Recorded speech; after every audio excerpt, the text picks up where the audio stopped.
MILFH is too obsessed with our lives, specifically wants to see his son almost every day. And drama with Sil. So here's the story. My husband and I is married for 3 years now. MILFH was a nice person and treated me nicely in the beginning of our marriage.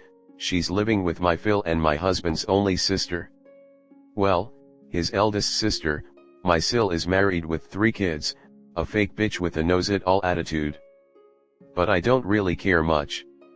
So anyways, MILFH loves his son, my husband, so much that she expresses it every time we see each other up until now. Okay, I get it, he is the mother. The first year of marriage, we stayed at my husband's family house with everyone in it, including Sil and her husband and the kids. The first year of our marriage was really rough. We were young and childish, we sometimes had fights. My husband would leave me in the room for days not talking to me, and let his mother do the talking. And every time she did, she would reassure me saying that it's just another bad day of marriage and convinced me that her son is not the problem.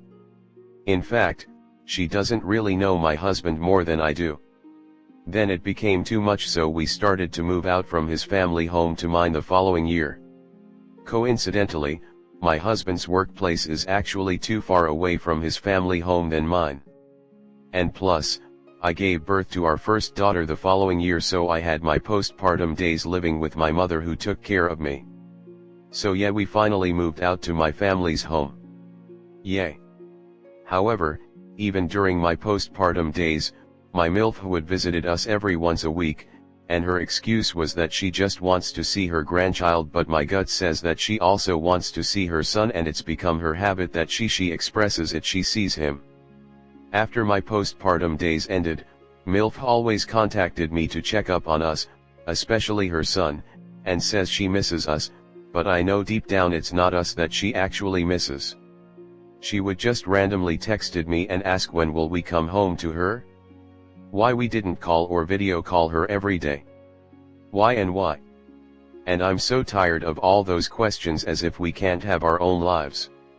She even told me that she would cry almost every day because she misses us so much that it has been many weeks that we haven't come and see her. I even rant this to my mother, and she said that my MIL is indeed too, so we had to visit her at least once a week. It's a long 1-hour drive to go there, and so we only managed to visit there for over 3 to 4 hours, and when it's time to go back home, she would say like, why so quick? I miss you guys so much, when will you guys come again here? Will you guys come here again next week? And it's became very annoying. A year later, things happened with my Sil and her fucked up husband. They got loans to pay up, to us and even to her own parents. They even used my husband's details to get a car.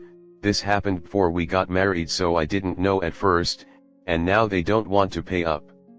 Eventually we had to pay up their loans. My Sil is a jealous ass bitch and can't even see us wearing fancy things. She is very competitive with us and it's annoying. My husband and Sil got into talking fight, and Sil blocked us everywhere on social medias after guilt tripping my husband, saying that my husband refuses to help her and her kids, saying that my husband doesn't love her and her kids. She also using religious stuffs against my husband, saying that this is test for me and for my husband as well. Whether or not my husband wants to help or not. Sue. Anyways, my MILFH that we haven't seen each other for many weeks, partially blaming us for not helping Sil paying up their loans. And has been saying religious stuffs against us, saying that it's also a test for us BCS we haven't seen her for so long and we have to help the Sil. This made me cry. My husband had to help my Sil's husband to pay up their loans, and I'm so tired of all this drama. Last week, we finally see his mother, and the Sil doesn't want to see us and locked up her kids inside the room with her, as if we are at fault. She doesn't even bother to see my kids. What to do with MIL supporting fucked up daughter and her husband? What to do with Sil? Comment. You and your husband are adults, and as adults are entitled to make your own decisions, including politely, but firmly declining requests, invitations, or demands from your husband's family of origin, parents, siblings. This is one of the hardest things to learn to do when you become an adult. Politely, but firmly say sorry, But no, I cannot do that. Sil and her husband are adults and responsible for paying their own loans.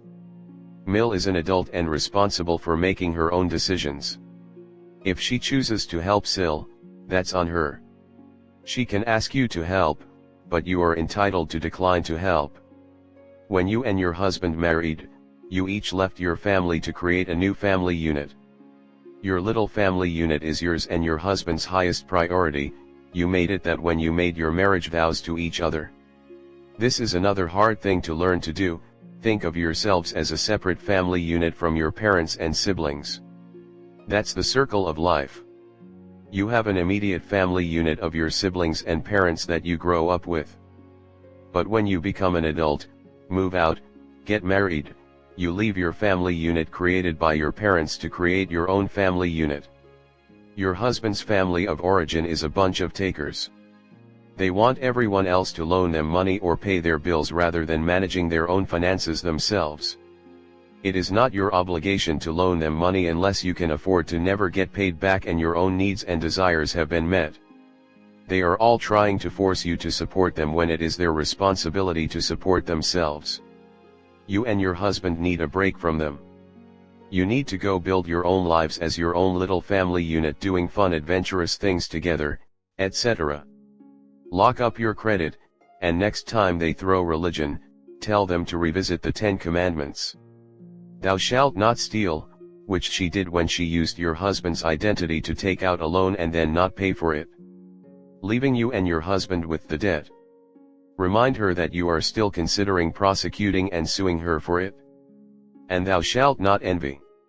Let her know that you are waiting for her to repay the money she stole from your household and she can be civil and not so jealous. Girl, your husband needs to grow a spine. You need to tell him you are going no contact and no more financial support for Sil. You should not be responsible for paying Sil and her husband's loans. Even the one they used your husband's details for. They should be grateful you didn't press legal charges. Next story 2. Mil, who can't take care of herself, wants to help with our baby. My Mil is absolutely off her rocker. She definitely has a way to go to catch up to some on this sub, but still. She has a load of medical problems and I feel bad for her husband cause he takes care of her, but I'm sure he feels trapped because she is super needy. She can't even brush her own hair. We are having our first baby in a little over a month and have been planning things out with all our family about visits and whatnot. Because my Mil is not a planner, we try to tell her everything far enough in advance, but she is truly a do it at the last possible minute kind of person. Anyway, we sent out a message to Mil and her family and Phil and his family. They have been divorced and remarried most of my husband's life, and I love Phil and step Mil, who I usually refer to as Mil cause she is amazing, explaining our birth plan and hospital expectations last week. But weeks ago, we asked Mil if she'd be back in the state. She prefers it there, but that is not her main residence, before baby arrives, so we could plan accordingly. She said yes. But then, because my husband will be off for 4 weeks after birth, she asked if we would bring our newborn baby all the way across the country. All of the rest of our family is in the same state as us within 4 hours after she is born, implying she does not intend to be back in the state before baby arrives. She of course would pay for that. It's fortunate for her she didn't ask me because I have gone off on her before. We didn't speak for 3 years, honestly kinda wish that was still a thing, and would not have been afraid to do it again. She even was suggesting that they would drive us there in an RV, and of course she'd help us with the baby and lay down with her for naps. My husband missed that part initially, but I wanted to read what she said and nearly threw up in my mouth seeing that.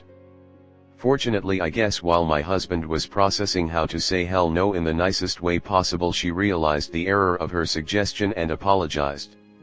Half-heartedly though. It's frustrating because I think she is kinda over the whole grandbaby stuff, because her husband's kids all have babies and she's done the first time thing, but they aren't her bio grands and she hasn't even been in his kids' lives for that long. And when she talk about them she calls them her grandbabies. So I guess I'm salty because she hasn't cooed over us the way she has them. She hasn't offered or asked if we need anything for the baby, not even just some clothes, and that I know these things are eating up my husband and there is nothing I can do about it, especially since she is the source for 95% of his childhood traumas. Comment. Politely but firmly.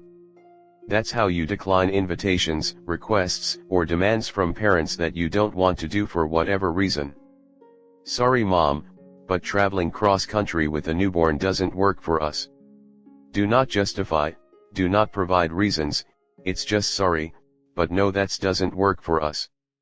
So, you feel bad that she isn't cooing over you like she did her stepchildren. Yet then you say she is responsible for 95% of your husband's childhood traumas. So which is it? Why would you feel bad that she isn't giving you attention when she treated your husband badly as a child? Why would you want someone who treated your husband badly as a child to have quality time with your child? Why does your husband feel bad about his mother dissing him, when she created all kinds of drama and trauma for him as a child? You and your husband need to think about this and what is best for your child. Everyone says you should ensure that grandparents have access to their grandchildren, but that doesn't work when the grandparents are toxic. That doesn't work when the grandparents don't want to out in any effort. If your husband feels bad about the lack of attention from his mother, despite the fact that she created childhood traumas for him, then he needs to get some therapy from an experienced trauma therapist, specialize in adults who experienced trauma as a child, not just physical trauma. In your shoes, I would be relieved. She doesn't want to make the effort to come here. Great. I don't have to deal with her drama. Get over that she has fussed over her step-grandchildren, focus on what is best for your family unit. Drop the rope with her. Off up when she can visit, and if she chooses not to visit, that is on her. It is not your responsibility to set yourselves on fire to keep her warm. It is not your responsibility to ensure that she has access to visit on her schedule. You are the parents, she is the grandparent, she is the one who is supposed to adapt to your schedule because you have a baby that will require consistency and stability in schedules, etc. I'm sorry she isn't thrilled to be involved or dying to come visit, but honestly, won't you be glad that's the case when the new babe arrives? She can't brush her hair. Imagine the burden she'd be even just being around, not to mention when she inevitably wants to hold your brand new baby. I know it stings a little, and seems like she doesn't care, but she's the cause of his traumas and she's helpless. Neither of those things should be associated with your postpartum experience. You need people around you that are there to help out, not cause you stress. Your husband may feel a little hurt right now, and he should express that to her, but also tell her that toting a newborn cross-country is the dumbest thing he's ever heard. There's zero reason for him to be nice to an idiot like that and try to let her down easy. A brand new baby. In a GD camper? You want a newborn at some disgusting campground? Has she lost her mind as well as her physical abilities? The fact that it crossed her mind at all to ask you to bring a newborn across the country should say everything. Selfish and clueless, as well as irresponsible. So, give your husband some extra love and attention, ask your family to really include him and make him feel loved in all the new baby/new parents hullabaloo, and thank your lucky stars that she's thousands of miles from you.